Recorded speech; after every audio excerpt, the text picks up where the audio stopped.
अग्निवीर योजना किसकी, मोदी सरकार की या फिर सेना की? इसी बात को लेकर सेना और सरकार के बीच विवाद चल रहा है। कारगिल विजय दिवस की 25वीं सालगिरह पर मोदी जी अग्निपथ योजना का राग खुद छेड़ दिया और कहा कि सेना के कहने पर यह सुधार किया गया है, इसीलिए अग्निपथ योजना लाई गई है। क्या मोदी सरकार अग्निपथ की जिम्मेदारी को जबरदस्ती सेना पर थोप रही है? क्योंकि सेना के पूर्व रिटायर अफसर कह रहे हैं कि अग्निपथ योजना सरकार की योजना है, सरकार इसे जबरदस्ती सेना पर थोप रही है। साथियों, डिफेंस सेक्टर में रिफॉर्म्स के लिए भी भारत की आर्म्ड फोर्सेज की सराहना करना चाहता हूं। हमारी सेनाओं ने बीते वर्षों में कई साहसिक निर्णय लिए हैं।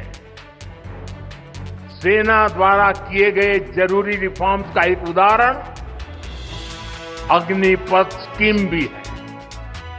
लोकसभा सदन में राहुल गांधी ने कहा कि अग्निवीर योजना पीएमओ द्वारा लाई गई स्कीम है। मोदी जी साफ साफ झूठ बोल रहे हैं। पूरा देश जानता है कि अग्निवीर स्कीम सेना का स्कीम नहीं है, पीएमओ का स्कीम है।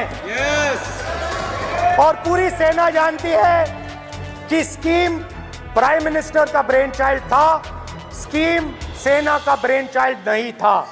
पूर्व सेना अध्यक्ष एम नरवणे ने कहा था कि अग्निपथ योजना में 4 वर्षों के बाद 75% लोगों को रखना था और 25% लोगों को निवृत्त करना था, लेकिन मोदी सरकार ने इसका उल्टा किया और योजना 3 सैन्य बलों पर जबरदस्ती लागू कर दी गई।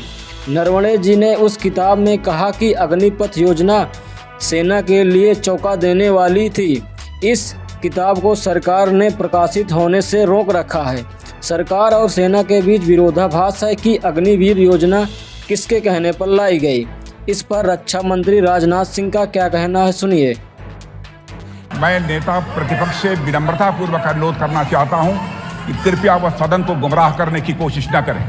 अग्निवीर योजना के संबंध में बहुत सारे लोगों से 158 ऑर्गेनाइजेशन के साथ सीधा संवाद स्थापित हुआ है, उनके सुझाव लिए गए हैं, तब यह अग्निवीर योजना लाई गई है।